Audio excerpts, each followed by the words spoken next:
Hi guys, welcome back to a new episode on All the Cool Kids Are Vegan podcast. I've got another guest with me this time, which is really exciting. I met her at a vegan activist event, and then I met her at a couple more vegan events in Bombay. Her name is Shweta, and she's the founder of UFCI Foundation, which is like an animal rights organization, which is so amazing. So I'm so excited to have her on today's podcast. Shweta, welcome. Thank you for being here. Thank you for having me. Yes. Would you like to add a little bit more to that introduction about yourself? You're from India. Whereabouts in India are you from? Just a little short introduction about yourself. Yes, I'm very much from India. Very much from Mumbai. Oh, you're from Mumbai. Hidden yoga. Awesome. Yeah. So I was always an animal lover, and this is how, decided to start an organization. Of course, after turning vegan, it was obvious that I wanted to do something for animals, for the movement. Yeah. And so, of course, like we know the situation right now in India and the need that's there for the veganism to grow, or for people to know about this, especially when there's lack of information, in spite of the fact that so many industries are actually exploiting animals very openly. Right. And people understand the principles of ahimsa, the concept of ahimsa in India, but at the same time, people are so in denial. And so I thought, this is something that I have to do. Wow, beautiful. Yeah. So let's go back to you when you turned vegan, and then when you started UFCI. So I started UFCI in the year 2018, and I turned vegan it was now 8 years back. 8 years! Oh my God, amazing! Yes. Do you have like an exact day that you know that you like a veganiversary? No, I wish I would. Yeah, right. No, I really wish that, but no, it was a gradual process. And to be honest, 8 years back then, veganism was not so, the concept of veganism was not so popular. Exactly. And forget about alternatives. People didn't even know that there was a term called vegan. So for me, there was no support, nobody around me to, even guide me or, be there. Yeah. So, it was very difficult. I took some time to go vegan, to be honest, in spite of knowing the fact that, I belong to a Jain family. I come from a Jain family. So, I've always... explain what that means for people who don't know. So, Jains, if you... so, in our religion, we are anyway not supposed to harm animals, and the principle of ahimsa is very, very deep. So when you talk about not harming animals, Jain people also believe in not harming bacteria. So you can imagine the level of compassion that we're supposed to have for living beings. So so I belong to such family where even if we see an ant, struggling for life, we try to save that ant. So I've been doing that since childhood. So you've never had any meat and never, cheese ever, never. No, cheese, of course. Sorry, yeah. So dairy, in fact, is a very strong part. I mean, a strong... because what, we believe that there are not enough protein sources or these sources in Jain diet, vegetarian diet actually. Yeah. So then this is why our diet is mostly filled with dairy items. Yeah. But, Sorry, but Jainism, what I understood is that actually pure Jain are also not supposed to consume milk. Is that true? So actually, if you understand the principles of ahimsa and if you actually understand the agam, the religious scriptures of Jainism, so it's clearly mentioned that we are not supposed to consume certain products of dairy for some reason. However, it's not very very much in detail. Okay. But So then it's not really and that's where that's where all the interpretation comes in, and Got it. people have been misguided and confused. Yeah. But that's actually so interesting, and I want to talk more to you about that, because specifically people be like, oh, veganism in India must be so easy because everyone's vegetarian, or not everyone, but I was saying a large part of the population is vegetarian. So then they say like, oh, so veganism must be so easy, and it must be very easy to turn Indians towards veganism. But indeed, like the dairy aspect is such a complex aspect about it all, I think. Yeah. True.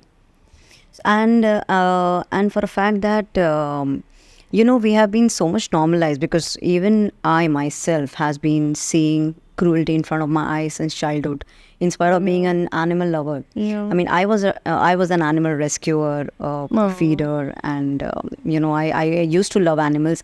Animals, maybe dogs and cats, I would say, or maybe some more extra animals. But then a few more animals. But then I think because everything is happening in front of our eyes, like if you see dairy farms, if you see meat, so open. Meat shops, everything is in open.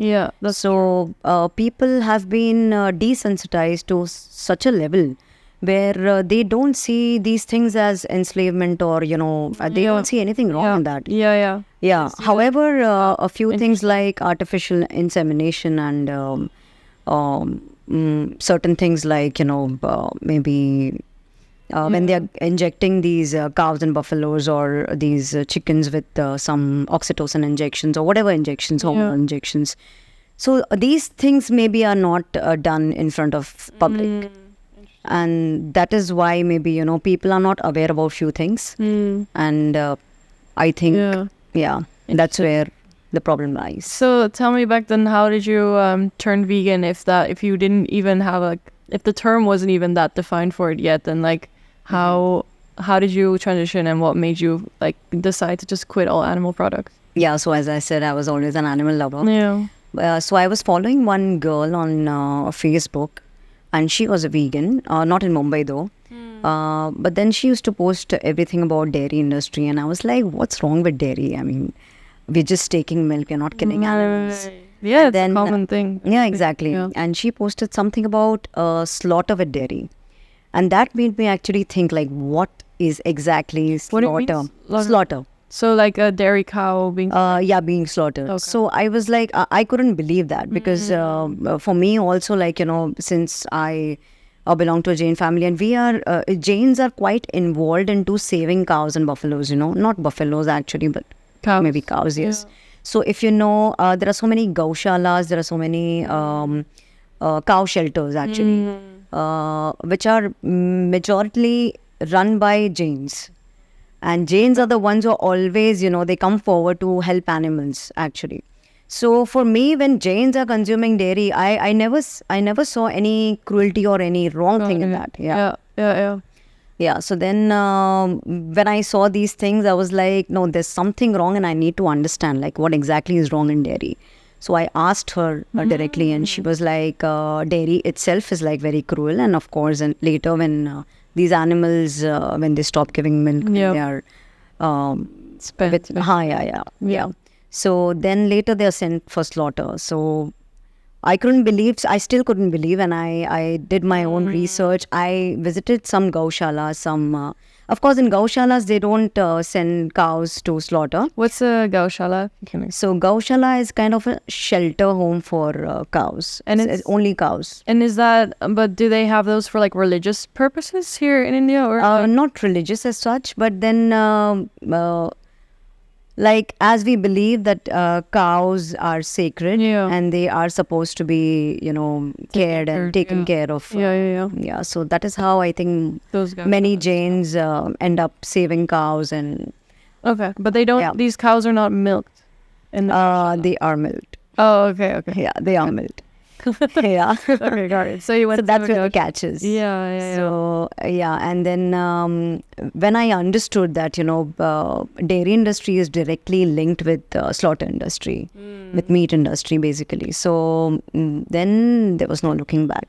Yeah. Then I decided, like, you know, one by one, I'll just quit everything and then just finally go vegan. Did these people at the Goshala, did they tell you, like, this is what happens to the cows, we send them to slaughter after a certain age? Like, did they openly tell you that? Or No, they never tell that. So how did you manage? So basically, nobody sends to a slaughter from Goshala. Okay. They actually take care, but then it's also like they're using these cows for their profit. Got it. So that's not right.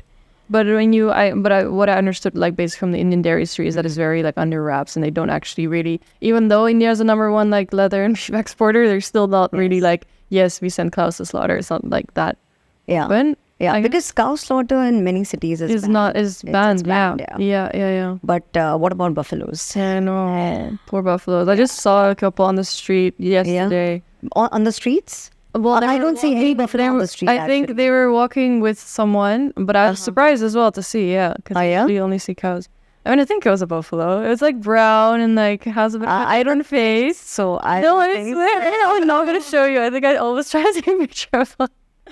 But you're right, because they all get sent to slaughter, so you don't see it on the street. And I think for the fact that buffaloes are not considered sacred, only cows are considered sacred. I think that's the only reason. Yeah. So it's like with buffaloes, they can do whatever. Yeah, exactly. Yeah, that's horrible. And that's the sad part, even for Jains or, people who believe in saving cows. They don't think about buffaloes. But buffaloes are, equally, or maybe like in the multiplication of 10, maybe they're dying. They are all sent to slaughter, and they've been bred into existence. So there's a lot of this thing is going on. Yeah. I want to actually talk to you as well about, have you visited any animal farms in your time that you've been vegan and doing vegan activism? Like, have you gone to any farms? To be honest, after going vegan, of course, like, I was totally convinced, so I never went to a dairy farm as such. But of course, these dairy farms are like everywhere, and I have actually raised my voice to stop them from, doing wrong things. And so if you see, they are tied with very small ropes, which is the worst part, actually. That's like 24/7 of slavery, and, being into one place and being on the, their own feces and urine, and they're all, getting rotten, and, I mean, that's, seeing all that was like, I couldn't understand, like, why people cannot see what I'm seeing, and why is it like so difficult. But then I was also in their place, and, I also used to take it as a normal thing. So how do you go about then in your advocacy, kind of like knowing that, everyone, like, people do have this specific view about animals, so it's hard to like as a vegan, you see them obviously as individuals that they are, and when you're not vegan, you kind of see them as, cows produce milk, and that's just the equation. So it's like, when you're talking to people and doing your vegan activism, like, how do you kind of approach that, knowing that, like, they have a different perspective, or how do you go about that? So I usually stick to the roots, and the roots is like, a mother's milk is only for her baby. Nice. So I've seen many people comparing today's treatment to these animals to the way they were treated earlier, which is actually very wrong. What do you mean? So when people say that, these animals were not treated so badly in earlier times. Okay, it was like peaceful with like peaceful one way of stealing milk, maybe. Yeah. But so that's where, like, people get a chance to actually, get into defense mechanism.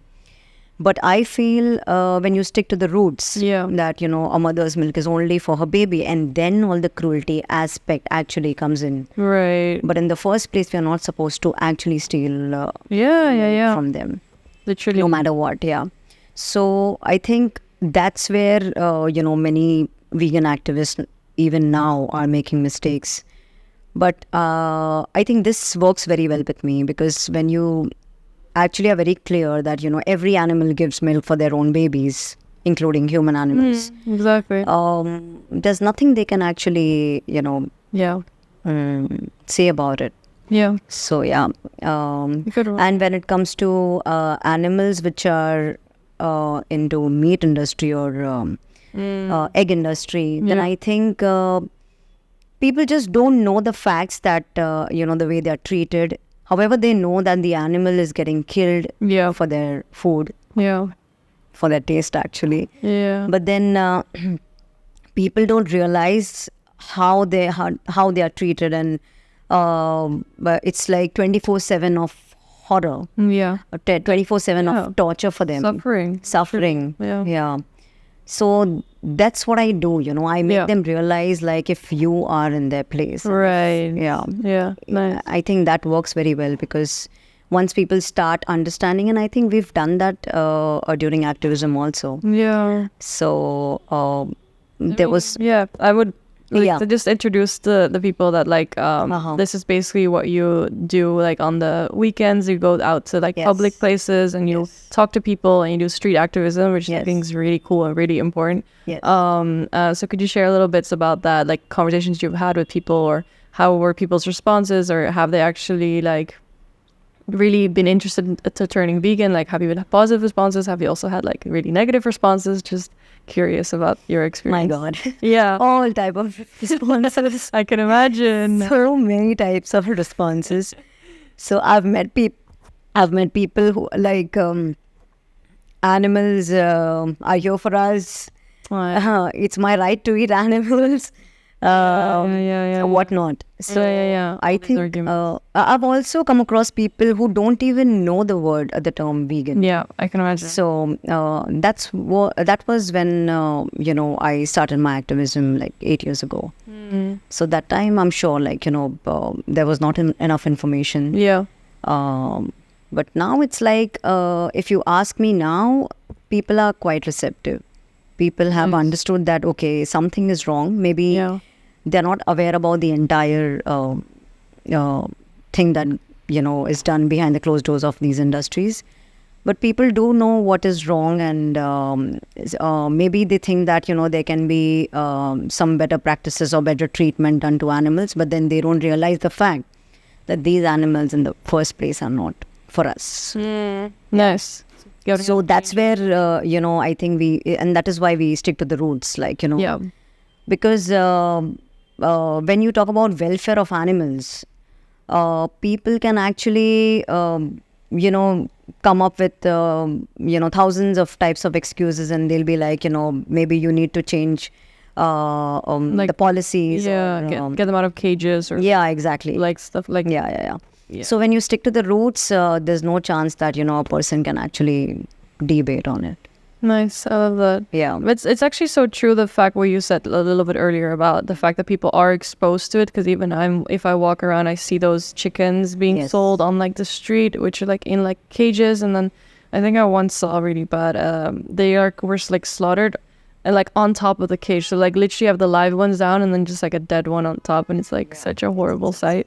And they're suffering, they're in the heat, they're outside, and they're just like in these tiny cages, like it's so bad. And yeah, that's just public, people see that and they still buy the chicken, and like it's a really hard thing. So it's hard to make them like you would think like in the West it's so out of people's mind, they just go to the supermarket, grab it, and they are never actually exposed to like what happens in the industries. And here it's a little bit more on the street, but like I said, they don't know the whole story of it. I think in other countries, because nothing is happening in front of them. Yeah, everything exactly. is all the cruelty part is happening behind the closed doors, and here everything is like in front of your eyes. Yeah. Openly they're doing, and so it has been normalized to that level, where people are totally desensitized. And in fact, in that case, even I was desensitized in childhood. Being an animal lover, when I used to see cows and buffaloes tied up, separated from their babies, and kept in like filthy conditions, I used to think that it's okay, it's normal. At least they are taking care of, these farmers are taking care of these cows and buffaloes. Yeah. At least they are feeding them, and stuff Yeah. like that. But I used to never see that as wrong. Yeah. So I think that's the problem here, because everything is like in front of your eyes. And so this is why convincing somebody to a level where they see the same thing as wrong is a bit difficult. Yeah. Nice. But I think maybe like because so many people like understand that meat is they will not eat meat because it's like an animal body and it means animal killing of an animal, but they'll still consume dairy because, like you said, they don't actually think that these cows are getting killed. So maybe it's like the making aware that, you know, these cows still get slaughtered. If you consume these products, like you're still supporting the slaughter of an animal. So maybe it's like that, making them aware, because I feel like maybe people don't actually know that. Like you said, you didn't know that. So maybe that's like a part. Like, have you, in your activism, when you talk to people, how often did they know about that fact? Or like, did they know about that fact? Yeah, and I think many people have this misconception that if you don't use these animals, if you don't exploit these animals, they'll be straight away sent to slaughterhouse. Oh, interesting. Yeah. So imagine, like, you know, if you don't exploit word, like way of thinking. Yeah. Like, might as, because like they're gonna get sent. So yeah, so you have to exploit them. I mean, so they don't realize that if they don't consume these products, these animals won't be bred into existence in the first place. Yeah. So that's where the disconnection lies. You know, people have to understand that their demand is actually, you know, bringing them into this world. So nice. That's the main issue, because vegetarians, I'm sure, you know, they are totally against killing of animals. Yeah, exactly. And if you ask even non-vegetarians, they are against animal cruelty. So there's no way that, you know, anybody would want these things to happen to animals. Yeah. But it's just that they're disconnected to the reality. Yeah, exactly. Nice. Yeah. Can you tell us more about your UFCI Foundation and how that started and your main goal and mission with your foundation? So to be honest, when we actually decided to start or register the NGO, there was nothing in mind. I just wanted to, like, you know, do more. Nice. Yeah, for the movement, because at that point of time, there was no other organization as such in Mumbai. So I could see the need for such NGO wherein, you know, we can actually get all the benefits, whatever benefits we can get, whatever donations we can get to do more and, you know, plan more events. So this is how UFCI came into place. And then, of course, after that, I have bigger goals. I do want to make it bigger by doing bigger events. Cool. And that includes like street activism, or what is in? Yeah, street activism, college lectures, maybe march. Cool. Yeah, the Animal Rights March, that was by you, which is why. Yeah, I was one of the organizers. Yeah. That's when I saw you walking around. I was like, who is she? Like, she's Shweta. She's huge in the vegan community. Huge. I swear. Literally, that's how, you know, you were talked about. And then no, I don't know what. Yeah, I mean, I'm just doing my bit, whatever I can, because I wish I was a full-time activist, but like whatever time I get, I do a full-time job. So in that case, like I'm just doing my bit and whatever. Yeah, and I mean, I think maybe even in your personal life, I'm sure you perform some type of activism. Like, yes, right. Oh, believe me, I mean, I just look out for opportunities, no matter where I am.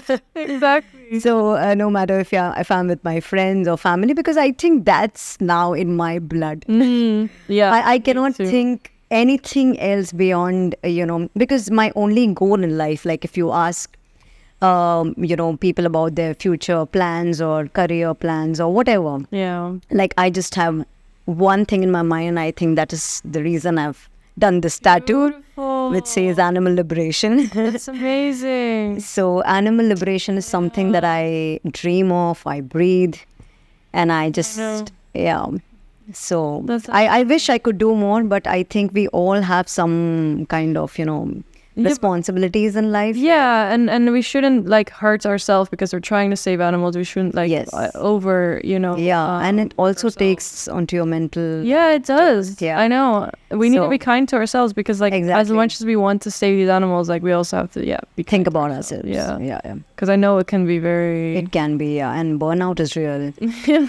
I mean, I've gone through a lot of shit, but I think if you compare to what animals are going through, it's nothing. Yeah. I love that. Yeah. No, I know what you mean. Yeah. But I feel the same. Like the thing, like I'm trying to educate myself a lot. So I watch like a lot of videos on what happens in each industry, so I know, so I can advocate for these animals better. But sometimes I just like really want to just start crying behind my laptop, and I'm just like, you know, like what I mean? Like I totally get it. I totally get Yeah, it. Happens with me all the time. so that stuff, I should probably also be a bit more kind to myself and be like, okay, like I want to know what happens, but I shouldn't have to watch, you know. Yeah, and believe me, for the same reason, I myself haven't watched enough of documentaries. Yeah, It's very hard to watch actually, because we already know what's happening, and we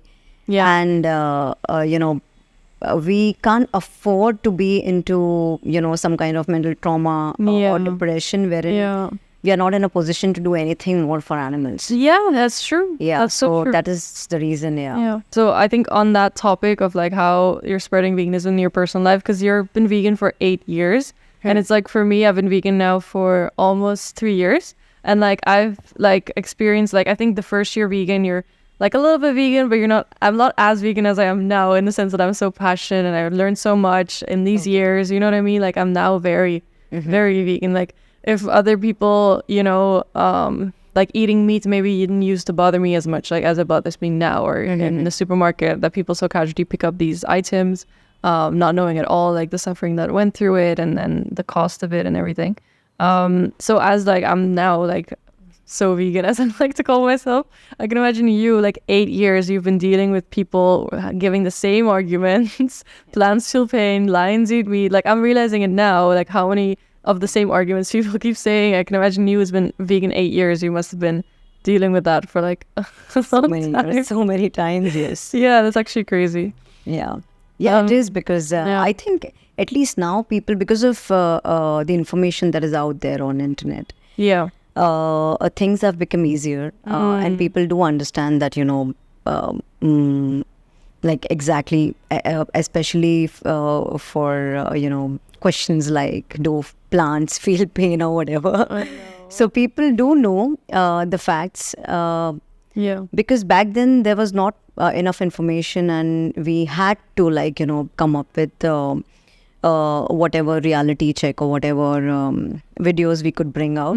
And that is the reason I had made a video which was Dairy is Beef, which was quite popular at that point of time. Nice. Awesome. Yeah, because people were not knowing at all about dairy industry, and that is how it got a lot of views. Did you make any videos at like a dairy farm or not? No, or you just kind of explain? No, I just explained, because that time there were videos from different countries, but not from India, actually. Got it. Okay. So there was, it was important for us to actually, expose these industries here in India. Yeah. Nice. So yeah, I think, but now it's like there's ocean of information. And on social media, everyone keeps sharing stuff. It's great, honestly. It's like information is out there everywhere, like on their fingertips, and they can just Google whatever they need to. Amazing. So I think, nowadays it's not very difficult for us to convince people, but again, it's not that easy for people as well to actually take that decision and change their life. I think like as long as you plant the seeds, I think then like that with that you can kind of go to sleep peacefully at night, knowing you've like at least hopefully planted a seed in their minds. True. Talking about your like the organization, like the animal rights organization that you've kind of like started, how do you see that importance in vegan advocacy to like start something like that, or vegan community building? Like what are the best ways for vegan advocacy to help us create a vegan world, basically? Like what the importance of these animal rights organizations? So like for me, making videos and just doing my part was very easy, but then I understood the need of the team power, because without getting more and more people involved into this, we cannot achieve animal liberation, because it's not just the change has to be on the personal level as well as the systematic level. The system has to change, the policies, the corporations, everything has to change, right? And that change will only come when we have enough people and one voice.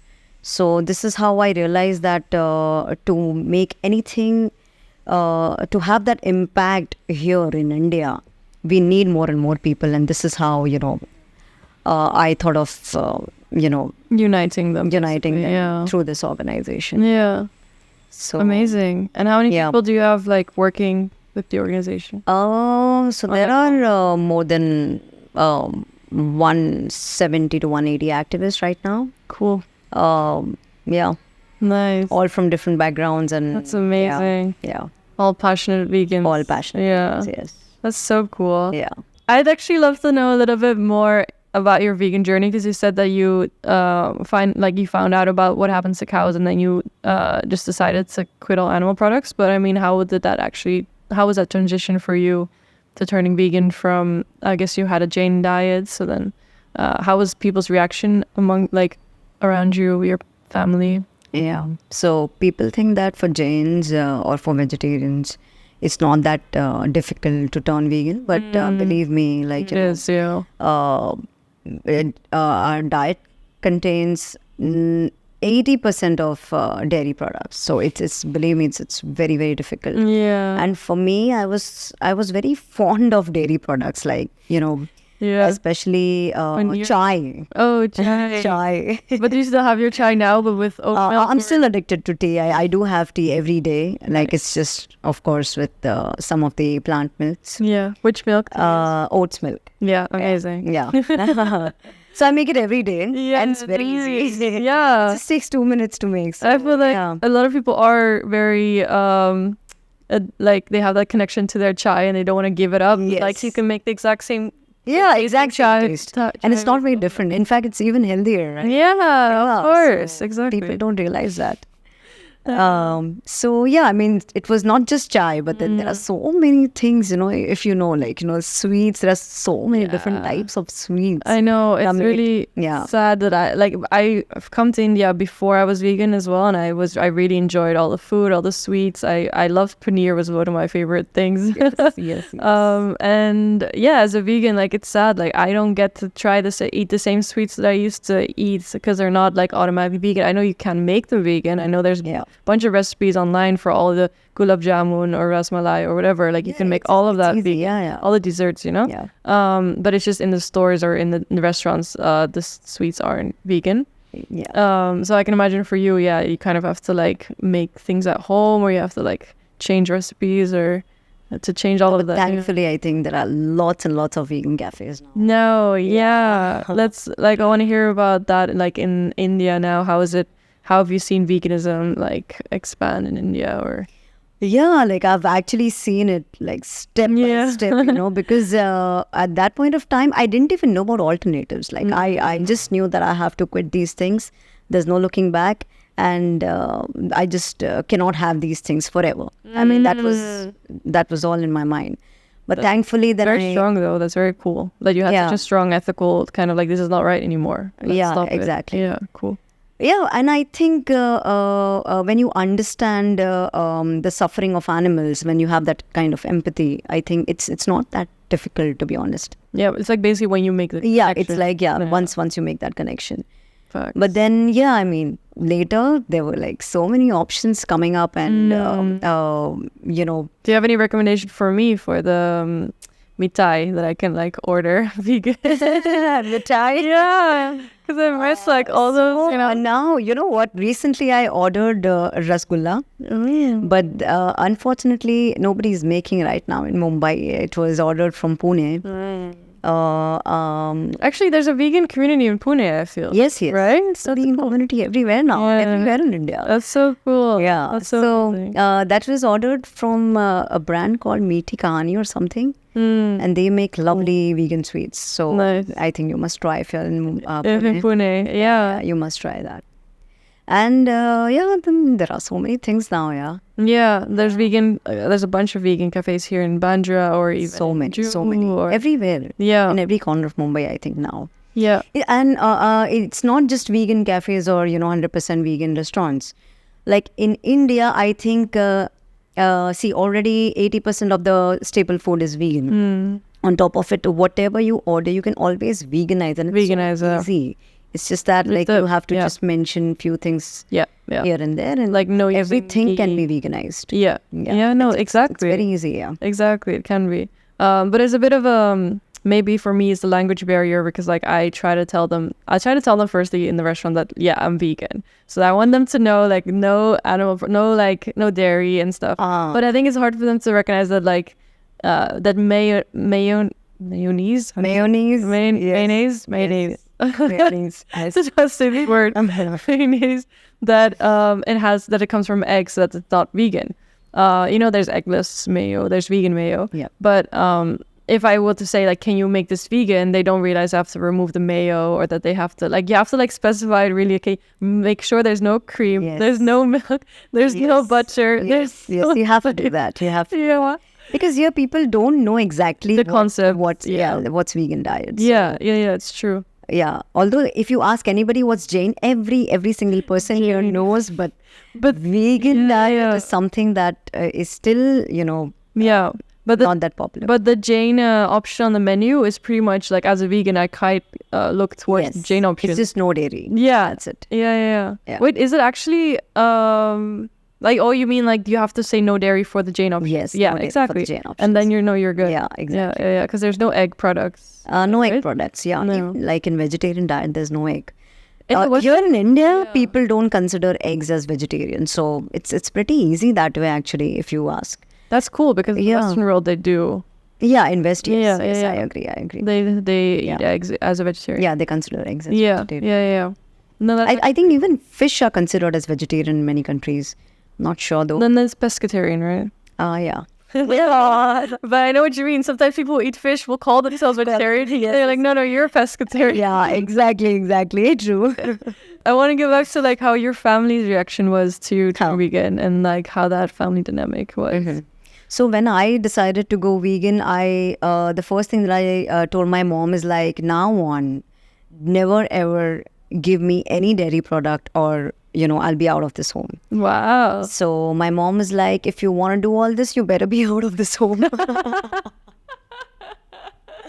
Because here, I mean, I'm not going to make extra food for you or separate food for you. But that's a common thing, I think. Yeah, that's a common thing in special Indian families. In families. I heard from another girl that like they turn vegan, and in the house it's hard because they don't get like special food made for them, or they have to request it, which is not very comfortable for them. And true. At that point of time, I had no option but to convince my mom. So I told my mom, like, if anything happens to me, if any deficiency or, any health issues, then I'll again start consuming dairy. Oh, wow. Yeah. And that's where she was actually convinced, and I then had a very easy journey. And then she could see the changes in my body. In fact, all the positive changes in my body. Amazing. I had health benefits. And my stomach issues, I had a lot of stomach issues as well. And all those were like gone. And I used to tell my mom, see, like this is the difference in my diet and your diet now. And she could actually see that. And I was a living example in front of her. So then there was, no point in, arguing with me about anything. And she had to just accept it. That's so cool though, because I think we don't realize how heavy dairy especially is on our bodies. Like me too, like I used to eat everything, but I definitely ate a lot of dairy. And I think I didn't eat a lot of meats, but I ate a lot of dairy. So then when I cut out dairy, I was already vegetarian for a bit, and then I cut out dairy completely. And I felt such a significant change for my health, because I didn't realize how heavy dairy was for my body until I got dairy out of my diet, and that's when I realized how much lighter I felt. My fitness went up. I used to get headaches a lot as like a teenager, and then like all those, like I've never had a migraine again since turning vegan. Oh, wow. Like those little things that like I didn't even realize, but then looking back, I'm like, oh yeah, I don't have those health issues anymore that I used to have. And like, yeah, it's same here, right? And there was a point I remember when I used to still consume dairy after knowing the fact. And I was trying to actually convince my mom, but my mom used to be like, she always used to be in denial. So I remember the day when there was a glass of milk in front of me, and I had seen a calf's picture on Facebook. And that calf was like, tied up with something. Oh, like to prevent them from drinking? Yeah. Like I know what you mean. Yeah, something to block, from Yeah. drinking. So that image used to come in my mind, and I was like, I can have this milk only because that calf was deprived of it. So that's where, I was actually fighting with my own self, and Wow. couldn't understand, how on earth can anybody consume this, or even me. So there's no way I can actually touch this. And then it was very hard for me to even consume any small part of dairy product. Yeah. I mean, for me, I don't even, my body definitely doesn't want it. So even if people ask me, like, do you ever cheat on your diet and stuff like that? And it's like, well, first of all, yeah, it's not a diet. But secondly, like, I can't, like, even if I, by accident, or I can definitely, my body's super sensitive. So if by accident I have something non-vegan, like, I'll taste that, and my body rejects it, basically. So even if I wanted to cheat with the chocolate cake, like, my body doesn't want it, so I'd prefer not to eat it because it doesn't feel good for me. So that health part is definitely there, and then besides that, like, I obviously don't want to buy anything that supports it. So that if people ask me, like, do you ever like eat something that's not vegan or whatever, but no. Yeah, and I think once you stop consuming dairy, your body automatically rejects it, Yeah. Yeah, You that happened with me as well. Yeah, so I heard something about how your taste buds also change or something. Absolutely. Right? Absolutely. Now if I can't even bear the smell of milk, ghee, and these things. Believe me, yeah. It's horrible. Well, it's horrible. And I used to like it before, believe me. It's strange. Yeah. And I think your body understands, this is actually not to be consumed. It's true. Nowadays, I smell it and it just gets disgusting. Yeah, smell same here. milk. Yeah. Even eggs as well. It smells so bad if they I've make eggs. never consumed eggs. Oh, I don't really Wait, know. you actually never consumed eggs and meat? And then yet you felt such a big health benefit from quitting dairy. That's pretty cool. Yeah, that's good. Yeah, because I used to consume dairy a lot. Yeah. And I think most vegetarians do that because they think that's the only source of protein or whatever, I know. So, but that's such a misconception. Yeah, with the calcium. I mean, have people told you like, oh, but Totally. Like my mom was like, think about your bones. Think about your health. And I'm like, okay, whatever happens, we'll see. But at least let me try. Yeah. But then now, of course, after doing enough research, after getting all the information, now we all know that, Yeah, and this is all a big lie. Yeah, and actually they've done some research and that people who consume high levels of dairy actually have more bone fractures issues. Yeah. It's crazy, right? It's like the opposite. Yeah, it's totally the opposite thing. Yeah. Yeah, and that's so sad. It's like we as vegans, we've done so much research. We know what is the truth, and we still get confronted with so many like misconceptions, and it gets frustrating that there's so much misinformation out there. Yeah, absolutely. And it's sad because then they'll be like trying to defend their use for animal products by saying I need it for these reasons. Yeah, and especially in India when people are blinded by religion, like they just blindly obey, they just blindly follow, and is it like Krishna drank cow's milk? Or Krishna drank cow's milk. Even like in Jainism, people say Mahavir drank milk.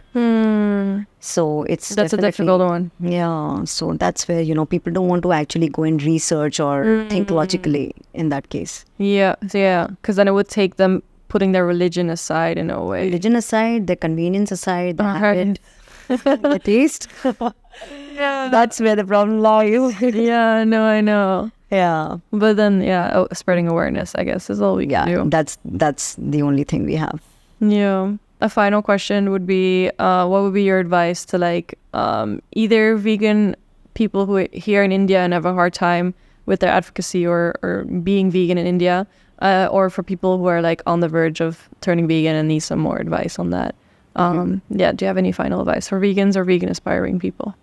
Yeah, so in India, I think people are very much closely bonded and connected to their own families, and we always expect that our family should support and they should also go vegan. But I think there are billions of people out there whom we can approach, whom we can actually where we can spread awareness. So even in my case, I never ever argue with my own parents or my own family, for the same reason that I know my impact would be my energy, my my time and energy should be more focused on other people, because family members usually take us for granted. And no matter what you tell them, it's like they will change only if they want to. And after a certain age, it's very difficult for a person to change here in India, especially. So I would advise Interesting. vegans very strongly to not waste their time when they know that certain people, even after knowing the fact, are not going to change, or they just don't care. It's okay. Because somewhere down the line they might have to go vegan for health reason, maybe for any other reason, maybe for environmental reason or whatever. Because I'm sure that in future we will not have any escape. We will have to go vegan. Everyone will have to go vegan. But now just focus on the positive part, focus on the positive people, focus on people who actually want to know more. And there are so many people who agree animal cruelty is wrong, who agree that these industries have wrong practices, but they don't know the details behind these industries, the treatment, the treatment that is done to these animals, the horrific treatment. So I think that's where we need to focus and, make people aware about. No, that's so cool, because I think a lot of people can get discouraged with their own family members. I think it's the hardest part is trying to turn your own family members towards veganism. Same here. Have your parents Never. I must have made like so many videos, and believe me, my mom has not even watched one. I know. She's like, don't show me these videos, I cannot watch it. I'm like, you cannot watch it, but you can support it. She's like, no, I know what you mean. I think even Earthling Ed, who's like the biggest vegan activist kind of out there, so he even says that his family is not vegan, and he kind of also steps away from trying to turn them vegan. I think because he also recognizes that it's like the hardest part. It's your own family and own friends and people around you. I know. Like even in my office, there are so many people, eating in front of me and consuming all the animal products. But then I think that is hard. I mean, you can't really do anything. You can't really change anybody here. But then all you can do is just make them aware and just and lead by wherever you have an opportunity to talk about it. Just make them aware. Nice. Do they really eat like a lot of like mutton and stuff? Not really, but dairy definitely yes. Of dairy products. Even that's uncomfortable. Totally. I know. Because what people see is different and what we see is different. We see these animals suffering and pain, we see dairy products. I saw I think it was like a meme or something with if you're in the supermarket and you see like the sign that says like meat, fish, eggs and dairy or whatever, like as like a supermarket aisle sign, and then like turning your glasses like on and off, where it's like if you put the glasses on, like with the vegan glasses, maybe you will see like the dead flesh of tortured animals, or like yes. I think I've seen a similar kind of meme. Exactly. So it's like as we we see that, we see these as tortured, suffered animals. Yeah, because so crazy. Once you see, you can't just unsee. Yeah. So well, thank you. That was beautiful advice. And maybe for vegan aspiring people who are living in India but they having a hard time turning vegan because of that like family restriction or maybe product availability. Yes. Do you have any advice for those people? The advice is only one thing, that surround yourself with like-minded people, surround yourself with more vegans. Cool. And that is how they get more support and more confidence to do more. And once you know that you have your own family, your own selected family, then you will not care about your the people around you. No, interesting. And they can join UFCI. Is it is there a Facebook or WhatsApp group? We have a Instagram page, Facebook page. The handle is UFCI _Foundation. Yeah. And people can join us because, of course, no matter what, no matter how many people, we need more, we need to do more. Yeah. And because billions of animals are like getting slaughtered every single second, and no matter what we do, it's always less. So we need more people, and I would request all the people out there who are vegans or aspiring vegans, please join us, because I think being vegan is okay. Like, you're not participating in any animal cruelty, but that's not what people think. Like, you're saving animals, but you can save animals. You can actually help animals only by advocating about veganism, actually by participating in activism. So it's the need of the hour, and the moral baseline is not just being vegan, but being a vegan activist. Yeah. Nice. Thank you, Shweta. Yeah, thank you so much for having me. For being on today's podcast. Thank you so much. Thank you. And thank you guys for listening, and we'll see you next time. Bye. Yay, bye.